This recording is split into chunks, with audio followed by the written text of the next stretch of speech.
We begin with a disturbing development in the search for a young Vancouver woman in Los Angeles. Nearly 3 weeks after Elisa Lam went missing, a body...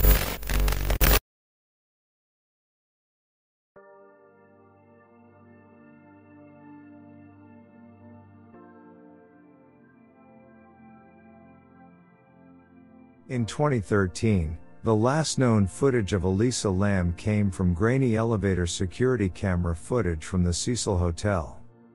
The 21-year-old appears frantic and paranoid in the 4 minutes of footage, pressing multiple buttons, peeking nervously out of the doors, and hiding against the wall of the unmoving elevator from what appears to be an unseen person.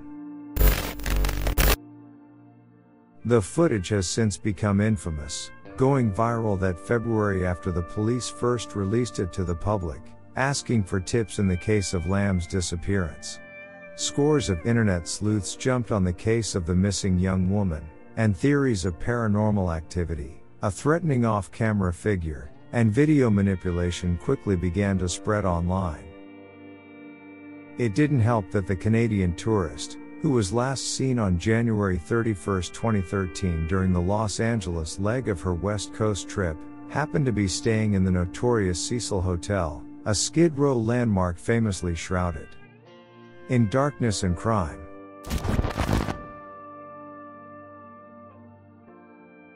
The Cecil Hotel, located in downtown LA, has a reputation for death.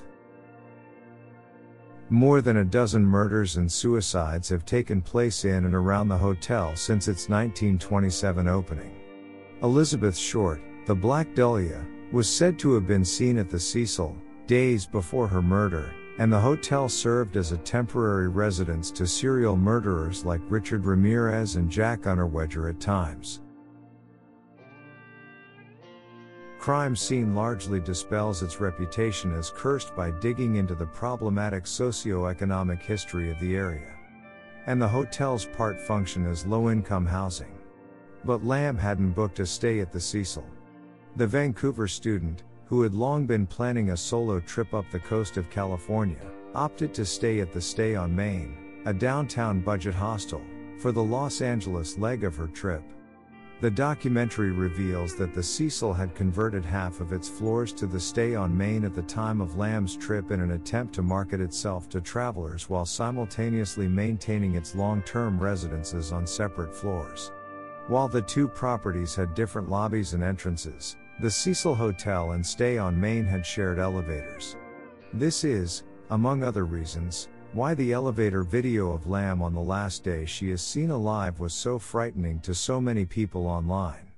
Lam was reported missing soon after she failed to check out of her room on February 1, 2013.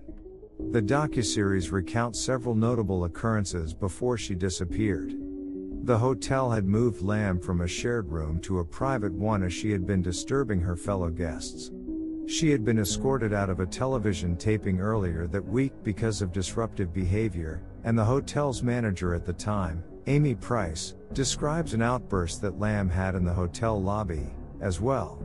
When it was discovered that all of Lam's belongings, including her ID, medication, and luggage, were left behind in her hotel room, search parties of police and dogs combed the streets downtown and the halls of the hotel. But they discovered nothing. And so, with no leads, they chose to release the 4 minutes of jarring elevator footage of Lam to the public on February 14, causing a frenzy online and in the media. On February 19, 2013, 20 days after Lam was last seen, a hotel staffer was sent up to the roof of the hotel to check on the water tanks after several guests' complaints about low pressure and murky water coming out of the taps. It was then that Lam's body was discovered, floating naked in one of the 4 large tanks that provided the hotel's water supply. The case was closed in June of 2013, and Lam's cause of death was listed as accidental due to drowning, with bipolar disorder listed as a significant factor. According to the coroner featured in the docuseries, her autopsy revealed that she had not been taking the full dosage of her medication around the time of her death. But the startling behavior of Lam in the elevator and the enduring mystery of how she got up onto the locked roof and into the tank in the first place kept a community of YouTubers, Redditors, and internet sleuths suspicious about the circumstances and hunting for clues. As Crime Scene depicts, inexplicable coincidences and strange oddities in the case, such as the uncanny similarity to the plot of the 2005 horror film Dark Water, or a government-administered tuberculosis test in the area at the time entitled Lam Elisa, kept conspiracy theorists active online for years following Lam's death. The documentary works through the case with new interview footage from investigators, web sleuths, and historians, narrated in part by excerpts read from Lam's Tumblr, Nouvelle Nouveau, which she used as an online diary of sorts, and with graphic recreations of the crime scene. It conveys the degree to which Lam's tragic case became a paranormal myth in pop culture and online. And although the recreations in Berlinger's documentary can feel morbid and unsympathetic at times, the through line of the four-part series is a rational analysis of the socio-economic circumstances and facts in the case. The documentary does its best to fact-check a number of the most prominent conspiracy theories about the Lam case. For example, one theory claimed that the vocalist of a German metal band killed Lam. However, Crime Scene notes that the musician was in Mexico at the time of the death, without necessarily presenting new evidence.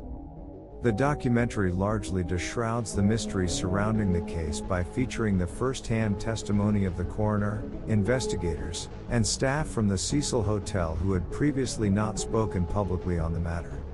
By the end of the 4 episodes, although the mystery of how Lam ended up in the water tank remains, the case is understood to be a tragedy related to a young woman's mental health, and not a paranormal horror story. Crime Scene works to logically and painstakingly explain away the internet's largest points of contention with the investigation, and thus lends a sense of closure and finality to the case.